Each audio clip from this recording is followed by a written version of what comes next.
Because remember, this whole thing is a Potemkin village. It's a fake debate with fake issues for a fake feminist and a fake. Like, the one thing that was true is everyone said, yeah, Justin Trudeau, you got these global warming targets. You haven't met any of them. Oh, but I have the best plan. Yeah, buddy, and you've missed it every single year. You're, I guess, what we call a liar. So why the whole thing is a fake, and the questions put to the candidates in the scrum must be fake also. And so allowing rebel journalists in who aren't bought off by the bailout money, that is extremely risky to the thesis of the evening, which is fakery and fakeness.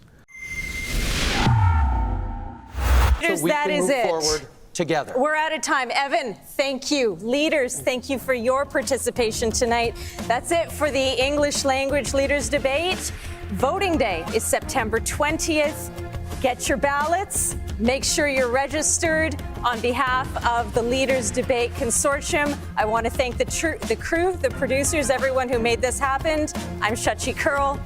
Good night. Good night. Thank you very much. Good night. Thank you. Well, there you have it. A debate that was a debate of niche, hobby, favorite issues for the Ottawa set. It was slightly less awful than the debate yesterday because they had the chauvinistic aspect removed of pandering to Quebec and demonizing Alberta. My favorite moment, and I hate to praise any of those charlatans, but my favorite moment, Sheila, was when the Quebec separatist Blanchette said en anglais, he said, Mr. O'Toole, you said you would not permit any pipelines through Quebec that Quebec didn't like. You said that in French. Will you now say that in English? And O'Toole did not. And he was saved by one of the moderators. That was the most interesting moment for me. Contrary to advertising, they actually did talk about foreign affairs. I think the government debate commission that lost to us in court was so ashamed and mocked and embarrassed by their own decision not to have anything about foreign affairs. Like, seriously, can you be more Trudeau pandering than saying no questions about China, no questions about the two Michaels, no questions about Afghanistan and Kabul? So they threw those questions in even though they originally said they wouldn't. I thought Rosemary Barton was as atrocious as you'd expect the chief fangirl of Trudeau at the state broadcaster to be. It was just gross. I think that the obsession with climate change and global warming and I don't dispute that that is an issue that people talk about, but the obsession over this issue and the complete uniformity demanded from all five leaders on this issue, both tonight and last night, shows how out of I mean, if you go onto the street and you ask someone, what's on your mind these days? Anything about politics? I think the first 20 answers are probably related to the pandemic. Am I going to get the virus? If I do, will I be able to go to the hospital? Will I be safe? Should I take the vaccine? Should I wait? Is it as bad as it? What are the side effects? Is this whole pandemic lockdown making hospitals harder to get into for other things? Is our insane overreaction causing mental health issues? Are we abusing our children by shutting down life for them? Like, I would imagine if you go out right now, out on the street and ask people what's on their mind, that's what they'd be talking about. Not, I think that the Paris targets that Justin Trudeau proposed, but did, like, who talks about that? This was like a parallel universe of insiderism. And you know, I saw a friend of mine tweeted a question. He said, Blanchette, what's he even doing here? I mean, he repeatedly said, I'm not really interested in it. I don't want to be the leader of Canada, which is sort of an obvious thing because he can't be, because he's a separatist Quebecer who's not running any candidates outside Quebec. He mathematically could not be the prime minister. He's no interest. He disparages. I mean, he's fairly polite, I'll give him that. But if anything, his substance disparages English Canada. My friend tweets and says, well, what's he doing there? He's like an actor in a different movie. I said, no. This only makes sense if you understand who owns this debate. Who owns it? Is it owned by a reporter or a media company? Like if Rebel News hosted a debate, you would answer that question, well, Rebel News owned it. And who owns Rebel News? And look at that. Who owned this? The government of Canada. Justin Trudeau nationalized the debates. And so this is run with his interests in mind.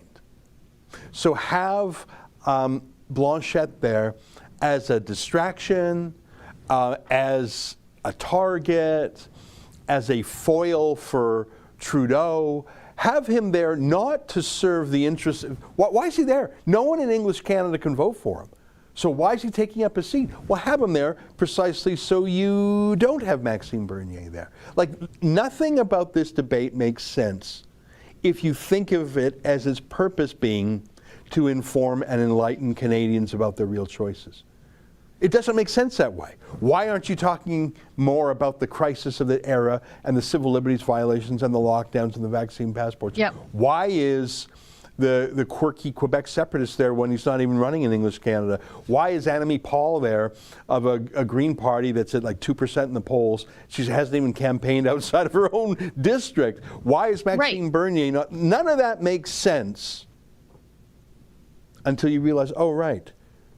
This is run by Justin Trudeau's hand-picked commissioners for his benefit. Then it all makes sense.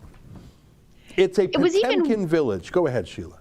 Yeah, I was just going to say it was even weird when I saw Mercedes Stephenson, who is so good on foreign affairs issues. She would absolutely hammer Justin Trudeau on issues of leaving Canadians and our allies behind in Afghanistan.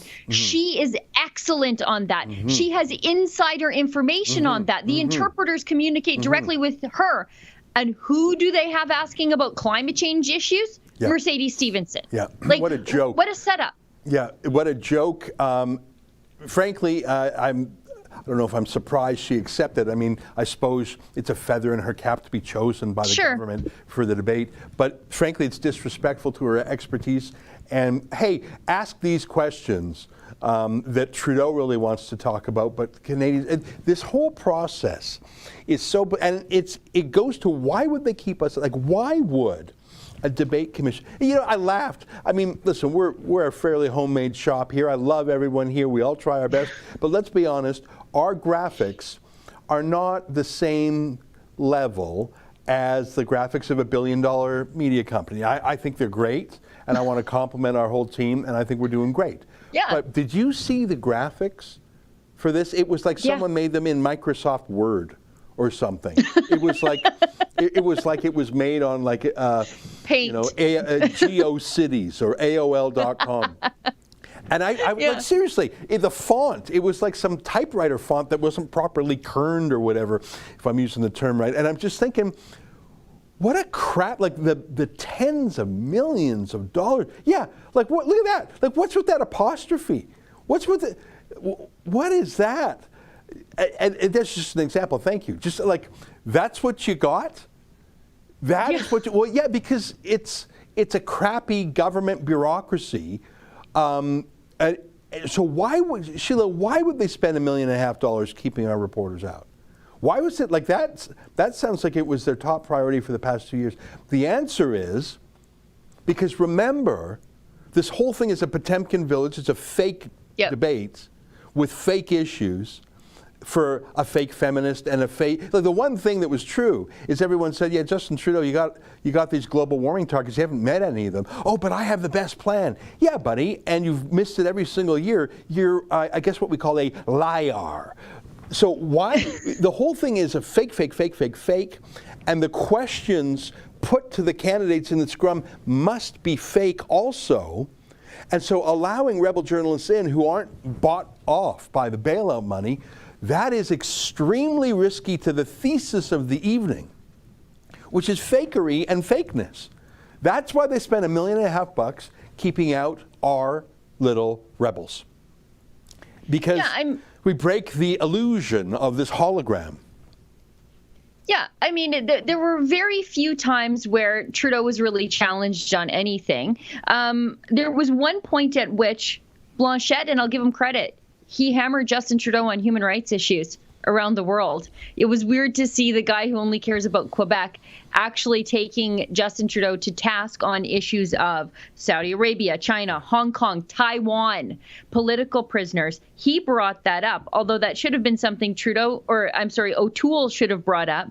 O'Toole sort of hammered Trudeau on Huawei, but O'Toole also hired a top Huawei executive back in March named Jake Enright. Yeah. So, it's a fun thing to say at a debate, but you really don't mean it.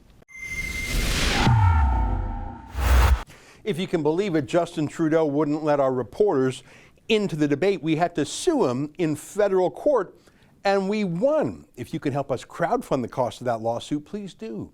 Go to letusreport.com. Thanks.